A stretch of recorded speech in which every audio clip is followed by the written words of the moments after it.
ప్రతిపక్షంలో ఉన్నప్పుడే ఇట్లా మీసాలు మేలేసిండు. నేను రేవంత్ రెడ్డిని ఇట్లా ఇట్లా ఇట్లా ఇట్లా గుంజిండు, మీసం ఇటు గుంజిండు, ఈ మీసం ఇటు గుంజిండు, ఈ తోడ ఇట్లా కొట్టిండు. Interviews, podcasts, political ads, business ads, social media marketing, digital promotions. Contact KRTV 9281041008. Mail ID krtv.md@gmail.com. Krishna board దండగా జల దోపిడీ పట్టదు, టెలిమెట్రీలు పెట్టదు, ఉన్న వాటిని పట్టించుకోకుండా బాధ్యతల నుంచి పక్కకు. ఫేజ్ 1లో ఏర్పాటు చేసిన టెలిమెట్రీల నిర్వహణ రాష్ట్రాలు దేనట. వాటర్ అకౌంట్ లెక్కలు సైతం రాష్ట్రాలు ఇవ్వాలని స్పష్టం. 2 రాష్ట్రాలు ఈఎన్సీలు అధికారులకు తాజాగా ఇక ఈ బోర్డు లేఖ రాశారు. ఇప్పుడు ఒక కృష్ణా జిల్లాలో బోర్డు ముచ్చటే కాదు, తెలంగాణ రాష్ట్రానికి రేవంత్ రెడ్డి గారు వచ్చినప్పటి నుంచి అన్ని విధాలుగా నష్టమే జరుగుతుంది. ఇప్పుడు మనకు కృష్ణా జలాల బోర్డు, కృష్ణా బోర్డు అన్యాయం చేస్తుంది, కేంద్రం అన్యాయం చేస్తుంది, పక్క రాష్ట్రమైన అన్యాయం చేస్తుండు, వెనక రాష్ట్రమైన అన్యాయం చేస్తుండు, మహారాష్ట్ర నుంచి అలా అన్యాయమే ఉన్నది. అంటే అది వాళ్ళ తప్పు కాదు, ఇక్కడ ఉన్న మన రేవంతం సార్ తప్పది. నువ్వు చూడు, దేవేంద్ర ఫడ్నవీస్ మహారాష్ట్ర నుంచి వచ్చి కేసీఆర్ గురించి పాజిటివ్గా మంచిగానే మాట్లాడిపోయింది తప్ప చెడ్డగా మాట్లాడాలి. కేసీఆర్ అన్యాయం చేయాలనుకోలే, ప్రతి ఒక్కరితో పద్ధతిగా మాట్లాడి పద్ధతిగా డీల్ కుదుర్చుకున్నాడు. ఈనకపోతే కయ్యం పెట్టుకున్నాడు. ఇప్పుడు రేవంతం సార్ ఉన్నాడు, వదిలేసిండు. అంటే పిక్క తింటారు ఇది తెలంగాణను, నాకు పెద్ద ఫరక్ ఏముండదు అని వదిలేసిండు. ఇప్పుడు కృష్ణా బోర్డు సహకరించక, పక్క రాష్ట్రం చంద్రబాబు నాయుడు సహకరించక, సెంట్రల్లో నరేంద్ర మోడీ సహకరించక, అది నీళ్ళ విషయం కానీ నిధుల విషయం కానీ ఇవాళ నా తెలంగాణ మళ్ళీ అనాథ అయిపోతలేదా? చెప్పు, నా తెలంగాణ అనాథ అయిపోతలేదా?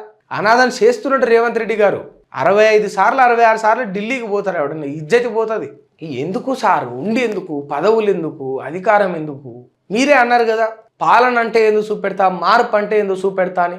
నిజంగా మార్పు అంటే ఎందుకు చూపెట్టేటోళ్ళు అయితే నేను నిజంగా చెప్తున్నా, నీకు నిజంగా నాయకుడి లక్షణాలే ఉండుంటే నువ్వేం చేద్దువు తెలుసా? నిజంగా నీకు నాయకుడి లక్షణాలు కానీ ఉండుంటే నువ్వు ఇల్లులు కూల్చే ముందు వాళ్ళ ఇంటికాడికి పోతావు, పోయి వాళ్ళకు భరోసా ఇస్తావు. నిజంగా 65 సార్లు ఢిల్లీకి ఎట్లా పోయినావో అట్లా 65 సార్లు నా తెలంగాణలోని ప్రతి జిల్లాకు నువ్వు పోయేస్తావు. నువ్వు మార్పు రావాలని కోరుకున్నాడు అయితే. నువ్వు అన్నావు కదా, నిలువున జీరినా నన్ను నిలువున జీరినా డబ్బులు రావన్నావు కదా. మరి ఇప్పుడు ఏమన్నా తలకాయ నరుక్కొని మార్వాడి కొట్టులు ఏమన్నా తాకట్టు పెట్టి ఢిల్లీలో చంద్రబాబు కాన తాకట్టు పెట్టి పైసలు తెస్తున్నావు గాంధీ విగ్రహానికి. మరి ఇప్పుడు ఎట్లా వచ్చినాయి పైసలు? అట్లా ఉంటుంది సార్ మనది. అందుకని ఎప్పుడైనా కూడా మార్పు రావాలనుకుంటుంది, పాలనా విధానాలు వేరే ఉంటాయి. అది కళ్ళకు కనిపిస్తుంది, ప్రజలకు కనిపిస్తుంది ఆ డిఫరెన్సెస్ అనేది. చెప్పు, తెలంగాణ రాష్ట్రం ఇప్పుడు ఇది మన తెలంగాణ రాష్ట్రం ఇదయా? వీళ్ళే ఇచ్చింది కదా.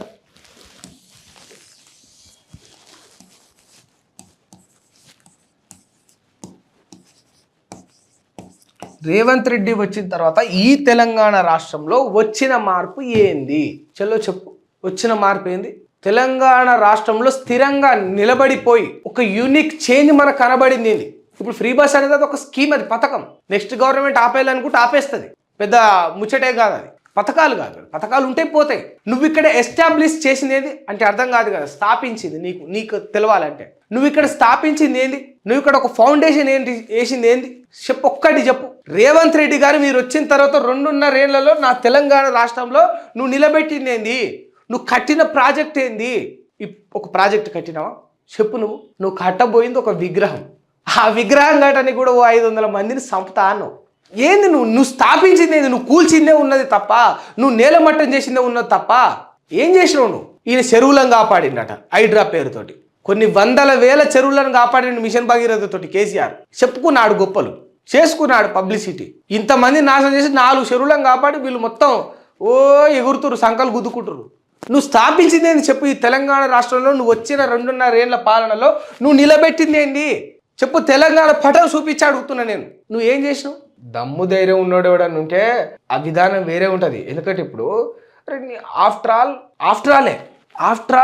మనోడు, ఆఫ్టర్ ఆల్ ప్రతిపక్షం, ఆఫ్టర్ ఆల్ అధికార పక్షం. నువ్వు ప్రతిపక్షంలో ఉన్నప్పుడే ఇట్లా మీసాలు మేలేసిండు.